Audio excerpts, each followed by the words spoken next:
Life can be difficult when we stand alone, but there is power in togetherness.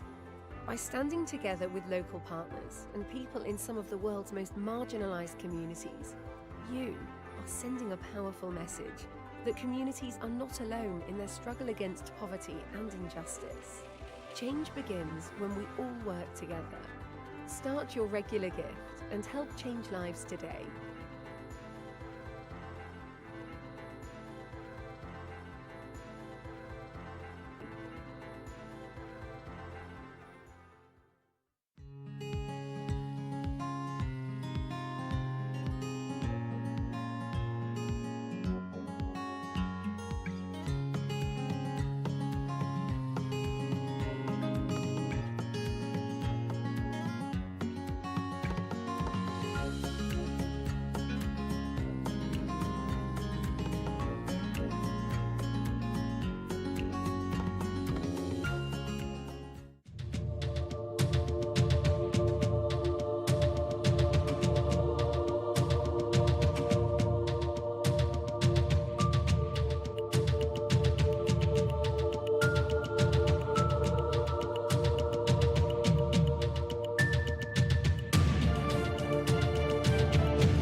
Over the last year, a lot has changed.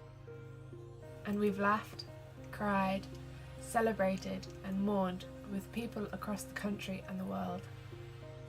Even in lockdown, we've carried on, encouraging children and adults in their lives, Tackling mental health, serving communities, seeking climate justice, declaring that God's love is for all. We don't just exist in the world. we are part of a global family. And while the future is uncertain, We're excited for what's ahead.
Welcome to episode 2 of Cliff College's cooking show.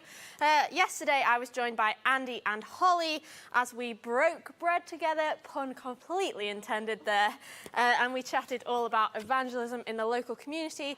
We hope you enjoyed watching that. I know I did see a few pictures of people making bread, and that's amazing, and I'd love to see more throughout the day as well. Today I'm joined by a very familiar face, one I'm sure you've seen lots of this weekend, Alice Young. Hello, nice to see you guys. Are you all right? I'm good, yeah. I'm slightly nervous as to making brownies, which is what I'm doing. Sorry I spoiled that, but you know, I'm slightly nervous, but looking forward to eating them after. Yes, okay, so this recipe is provided by Beth Bakes. You may recognise that name. She's usually here at the marketplace at Festival, and she makes delicious brownies. So Alice is going to be making those for us today. Another regular at Cliff Fest, one I know I'm sure you've seen this weekend, Tim Baker. How are you? I'm very well, thanks, Rachel. Yeah, good. Good. How are you? I'm great, thank you. Just remind us who you are. So, my name's Tim. I work for All We Can, which is the international development agency that works on behalf of the church around the world, helping to tackle poverty.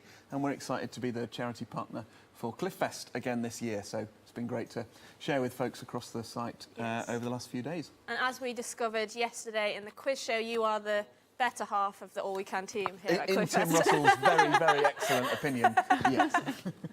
Yes, OK, so a question that I asked Holly and Andy yesterday was if you could have 5 people around your dinner table, dead, alive or fictional, who would you choose and why? So, Alice, I'll come to you first. Okay.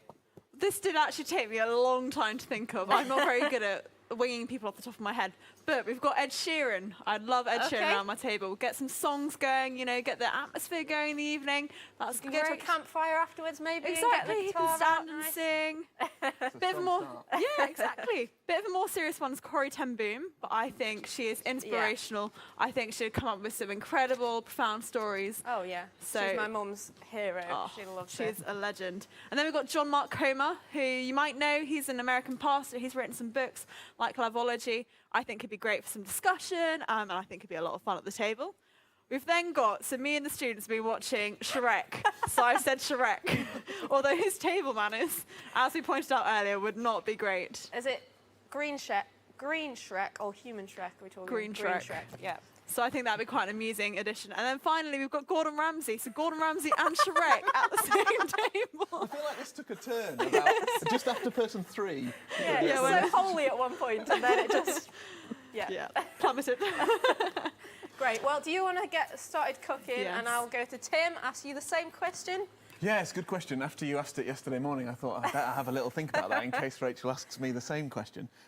So I've gone for a campfire theme to my 5. Oh, nice. So On we're brand. We're Love not it. just having dinner together, we're having dinner around a campfire, Nice. I think, together, Okay. sitting down, chewing the cud. So the first 2, my Bible 2, I've taken straight from Ash Cooper's Bible studies this week. Nice. He's given me 2 people, so I thought I'll add those to the top of the list. So Moses. Yep. Moses got some good campfire stories. He'd be asking, you know, is the wood burning up or is it just on fire? We could have Moses, and then Peter, I think. That's going to be the focus of the Bible study later on today. Just that incredible kind of story that Peter goes through in the New Testament of denial, forgiveness, go out and lead my church. Just every time moves me so much, and I'd love to Yeah. just have the chance to interrogate him about... Yeah, I reckon know. he'd have some amazing stories, wouldn't he? Yeah, definitely, and some kind of encouragement for all of us who've made mistakes. Yeah. So I'd like to pick Peter's brains.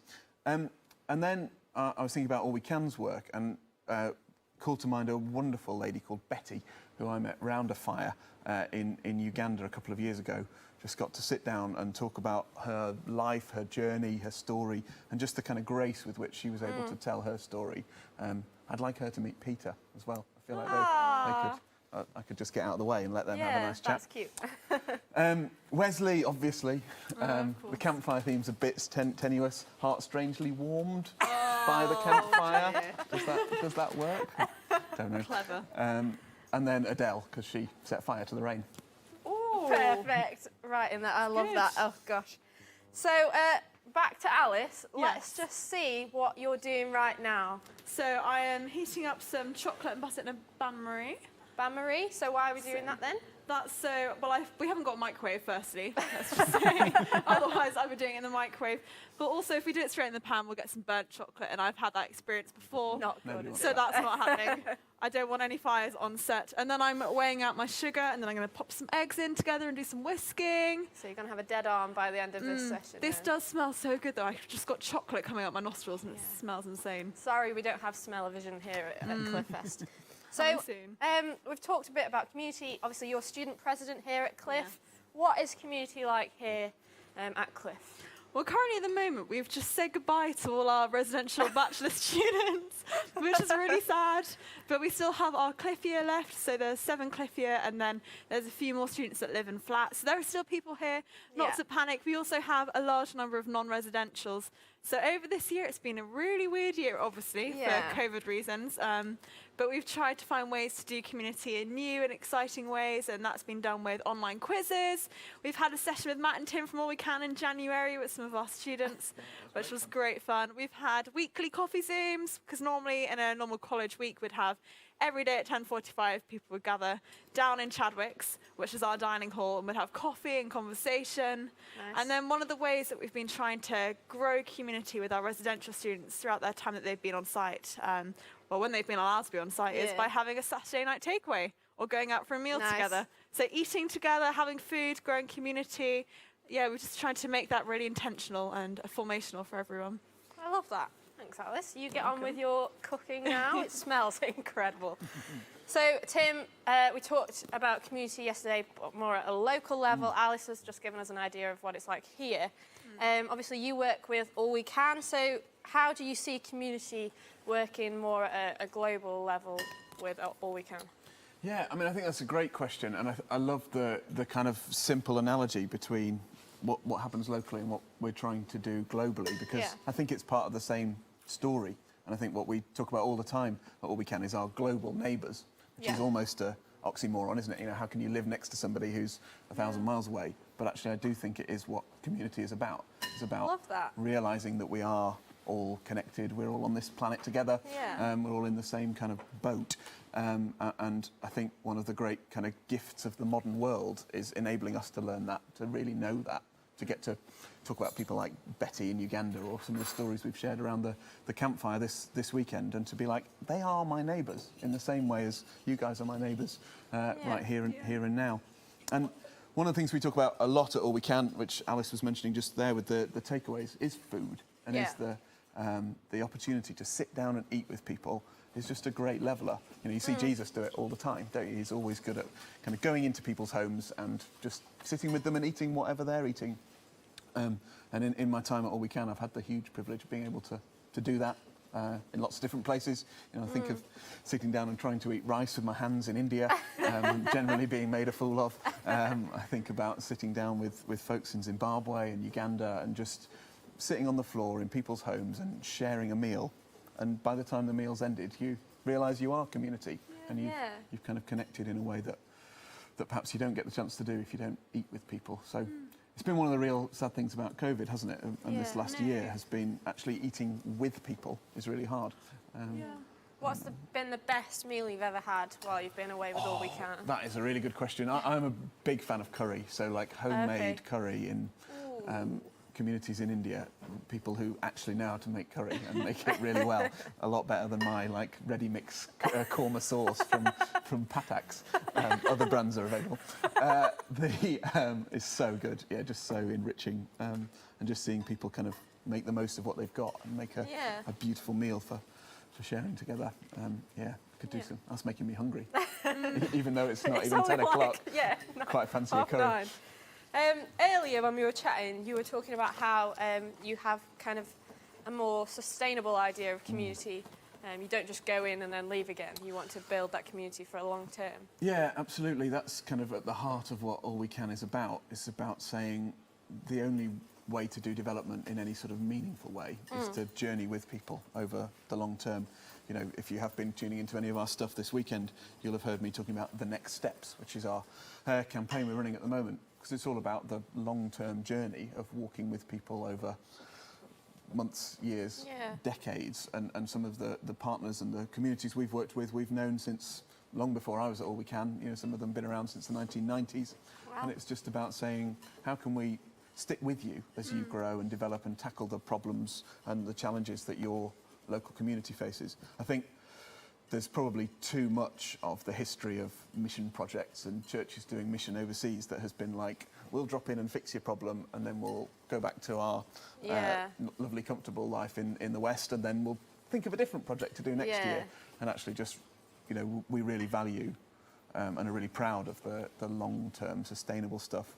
It's harder to do, takes more time, but I think it's making a difference in the long run. And it's valuing people as well, isn't it? Which is another thing about eating together. You know, when you're building those relationships, aren't you? Exactly. When you sit down with somebody, you connect with them and you value them as a person rather than just them as a project. Yeah. Not just a mission opportunity. I love that. Exactly. So what ways do you think we can then use food to lift people out of poverty then? Yeah, so, I mean, this is another long theme for All We Can, and I often joke that it's easy to talk about All We Can for a long time, but I'm not very good at talking about All We Can for a short time, so I'll try and give you a shortish answer. Because All We Can's doing lots of different things in lots of different places. Again, that same like sustainable thing that you were just mentioning is all about what do the local community want? So how can we support them? So, you know, some charities have a thing, don't they? Yeah. And they just deliver their thing all around the world. We pride ourselves on saying, we don't do that. We listen to what the local people want and then respond to that. So we're doing lots of different things in different places. But I say all of that to answer the question, because what we've discovered over the last sort of 4 or 5 years is that more and more what people are talking about is food, food scarcity. The fact that until fairly recently, they've had the same plot of land, their family have owned it and grown their own food on it for generations, sometimes going back to, you know, like before people can remember what date it was. They've had this plot of land in the family and it's provided for them. They're never going to be rich, they were never going to make it big, but neither were they desperate, because we know that this land grows enough food for our family and I'll pass it on to my kids and their kids and beyond. Yeah. But the impact of climate change has just left that way of life so fragile, because people who've just, it's never been written down, but they know when the rains come. So they know when to plant and they know when to harvest. And all of that kind of generations of knowledge has just disappeared in less than a decade. And that's been really frightening for people. And so a lot of our work has been focused on how do we help those local communities adapt to that issue. You know, how can you, if you've been growing maize all year for all these generations, but the maize crops are now unreliable, what else could you grow that might be able to sustain the changes in climate? You know, could you raise chickens as well? Have you got a little bit of land where you could keep a couple of goats and get milk and sell the milk? And just giving people the chance to have a bit more of a diet that they can fall back on, and something to live by, really. So lots of adaptation to climate change, but that's not the only. That's we can only keep doing that for as long as there's enough space to adapt. And I think the real challenge is, what do we do about the actual fact that the planet's getting warmer and that crops are getting less reliable? We'll get on to that in a minute. Ooh. Alice, what is going on with the brownies? Well, I have a very sore arm right now, can I just say. I know, it's a good workout, isn't it? Only on my right arm though, so I better swap. But I am just whisking up some eggs. I've got sugar in there, so they're being whisked together. In a moment, I'm going to pour this really nice melted chocolate into there. Nice. Are you trying to get to a certain consistency here? Well, it says it's meant to double in size, so I'm just waiting for it to double in size. So you might be there for some time. And then, I've got my flour. So I'm actually celiac, which means I'm gluten-free. So these are gluten-free brownies, which I'm very excited for because I can eat them. So I'm going to put I've put my gluten-free flour in here with some chocolate, some more chocolate, delicious. Other brands are available. Yes, to of put course. out there. Not promoting that specially, but you know, it's still delicious as chocolate. So and these are then double chocolate brownies, though, are they? double chocolate brownies. Oh, yes. Nice. And then I should have got some chocolate chips to put on the top. Oh. But that wasn't part of the recipe. Oh, Bethan bakes recipes. whoa. Very Changing excited. the recipe here. I know. Wild. Innovation. But it should taste good. Nice. So Tim has just highlighted the importance of food, and he started to hint about climate change and things like that. Alice, when you're buying your food, do you think about that? Do you think about climate change and the effects on sustainability? I think, had you asked me 2 years ago, I'd have said, I really want to, but it's expensive, and being sustainable is expensive, that is a fact. It's a lot of money sometimes, depending on what you buy. And I saw these plastic-free shops where you could go and bulk buy food and pasta and stuff, which felt quite expensive to me on a student budget. So it was something I always wanted to do, and I had good family friends who would chat about sustainability and food and go and buy nice things from different places that, were sustainable and ethical. So it's always been in my head. And then in the last year, it kind of woke me up to us in the Western countries and how accessible stuff is. Like flour, I can just go to the local co-op. buy flour. Eggs, I can go to the local Spar or the local person up the road and pick up some eggs. Chocolate, we've got so much of it, you know, we can just go down to the local store and grab it. And for those people in different countries actually where that isn't a thing, they can't access that. They have to grow it, and if there is no crops that have grown that year, or there's been a drought, actually they're in a real crisis, and we don't really see the impact of that. We see it on the news, and yet we've got that distance. So I've seen that in the news, and then obviously Greta Thunberg, we've heard about her, David Attenborough, we've had The Perfect Planet come out, we've had the church suddenly start to chat and have conversations about climate change. Youth have suddenly started saying, let's chat about climate change. So it felt like a really significant thing for me to actually stop and pause and think about what I buy. Do I buy vegetables in plastic, or can I spend a tiny bit more money and buy peppers loose or broccoli loose, or go to the local farm shop? Am I buying meat because it's cheap and it's available, or am I buying meat because it's sustainable and it might be a bit more expensive, but I can actually trace the animal back to pretty much where it's The born field that and it was in, the field that it ate and lived in and did its life in. So that's been something that I'm working on. It's not easy. I still have to reflect and think about what I'm buying. But as Cliff, we've set up a sustainability interest group for people that are like-minded to come and have chats and conversations. And for me, it's been really encouraging. So we've had different chats about cars, veganism, meat, climate change, electricity, so all those different conversations. And I've had chats with the residential students who have suddenly said that, we want to go and check where our meat's coming from, otherwise I'm not going to eat this because I don't know where it's from. Is it battery farmed, or is it from, the local field? Because at Cliff, we're surrounded by animals. So is the aim to then change the way that Cliff works in some ways? I mean, that'd be amazing. More sustainable. I mean, it's always a slow process, isn't it? Definitely. I think we definitely have some people. Sustainability isn't really a thing that people think about. Other people are very on it.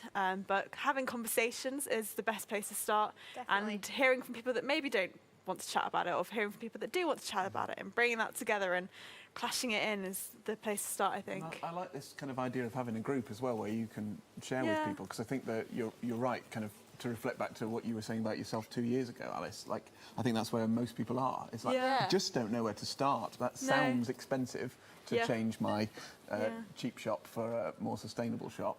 But actually it's because it's a bit of research, and actually if you can do that and just hear what other people have learned and, a couple of recommended brands, and you're away. And I think, every little helps to steal other brands. And it is something that we're starting to see become something that churches are thinking about as well, isn't it? I know Dot Tyler yesterday in her preach talked a little bit about young people that she works with at Tear Fund and them driving that change. Have you guys seen churches, maybe your local churches, doing things? Or do you have any stories? Yeah, definitely. I mean, one of the things we've loved to see, or we can, is the way kind of the churches that have been supporting us for a long time, they might have been giving money and enabling some of the work I've already talked about to happen. But I think what is starting to happen in the church is people are waking up to the bigger issues that are at stake. And kind of, as I was hinting at before, there's only so much adaptation to a crisis that you can do. So actually, yes, keep supporting All We Can's work in enabling that, but also how do we as a church grapple with the fact that we're giving our money to All We Can, but we've still got the central heating on all the time, even when the building's open, empty. So it's like, how are we balancing those two things? And we can't just keep treating charity as like a get-out clause for us to think about our own interaction with justice issues. And I think I am really seeing that in the church. I'm seeing, get people ringing me up saying, we want to send you the usual check, but we also want to ask you some questions about, like, what can we do better? Should we go solar panels? Is that an option? Could we? What would it look like to install a more sustainable toilets at our church that weren't wasting water as much? I'm just really excited to see that kind of move of people who want to know what to do, and I think that's why I love your sustainability group, Alice, is that you're helping people answer that question, isn't it? What can I do? And it doesn't just have to be young people that are putting this force forward, does it? Anyone can start this. And so hopefully in this conversation you have been inspired, or maybe it's planted a little seed for you to start driving that change in your community. Guys, I think let's just check in with Alice. What are you doing now? Are you just whisking it up? I've just added the chocolate in. Okay. So it's looking very chocolatey. I don't know if the camera gets Oh, that. that does look really nice. Smells good. I'm So finally going to add excited. all the rest of the chocolate, the flour, stir it together, and then pour it in the brownie tin. So we're Great. looking good. Nice. Okay, so it's been amazing that we were able to gather together digitally here at Festival at Home.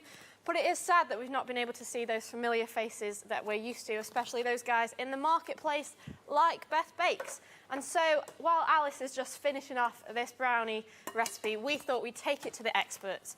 And Bethan has made us a video to show you exactly how to do it. And maybe later on, after this has ended, you can pause that video and bake alongside with her. So let's go to that video now. To make your brownies, you're going to need 200 grams of dark chocolate and 250 grams of unsalted butter. We need to melt them together using a microwave or just in a pan. Now you'll need 360 grams of caster sugar and 4 eggs. These go in a mixer with a whisk attachment, or you can use a hand whisk. And we need to whisk it for about 5 minutes until it's light and fluffy.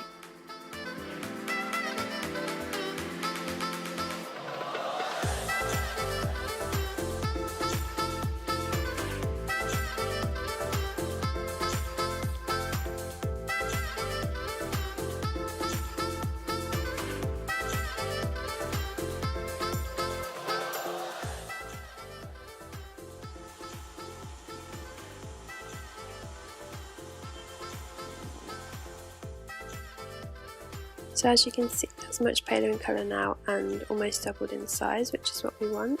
So now we can add your chocolate and butter mixture. Just make sure it's slightly cooled down before adding, and then mix it again until it's just combined. So you don't want to beat all the air out of it, you just want to gently fold it in.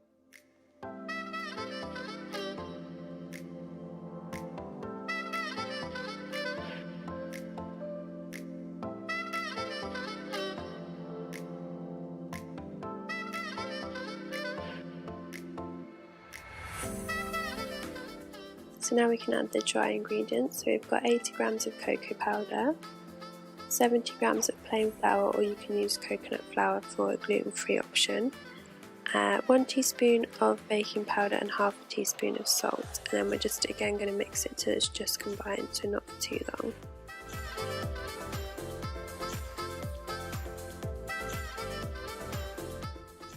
So you just want to scrape down the sides of your bowl and at the bottom just to make sure you've got all those last bits of flour, and then you can add any flavours. So we've got some milk and white chocolate chips here, so just quickly fold them in and then you can pop it in your tray ready for the oven.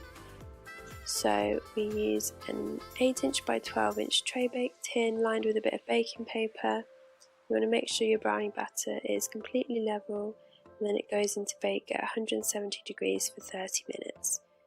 And when it's ready, it should still have a slight wobble on top, be crisp on the top and then nice and gooey in the centre, and then it's ready to enjoy.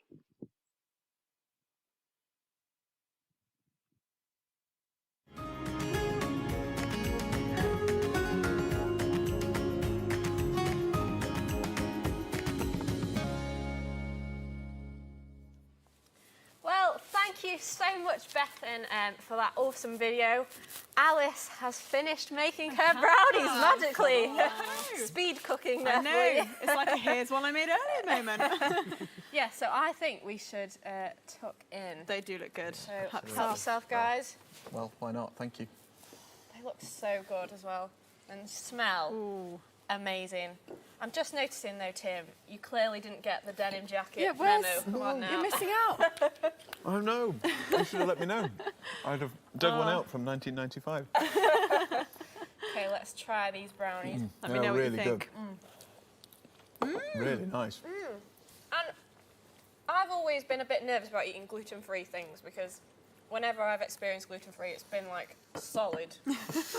But Crumbles. Yeah, or it Yeah. just crumbles. But these are so lovely. Perfect. They're Good very work, gooey, Alice. aren't they? Thank you. This is actually the third time I've made brownies. Do you want to know when the other 2 times were? They were on Friday.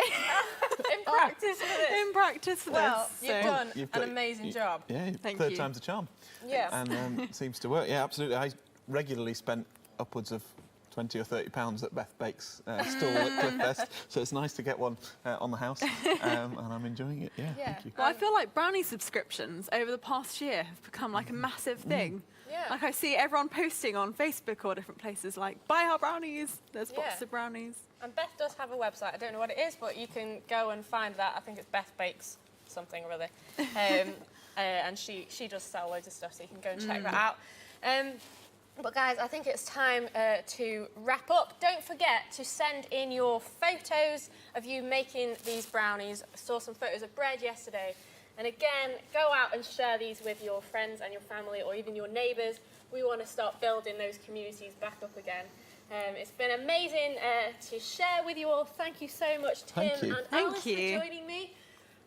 And we hope you enjoy the rest of Festival at Home. Have a great day. Bye. Bye.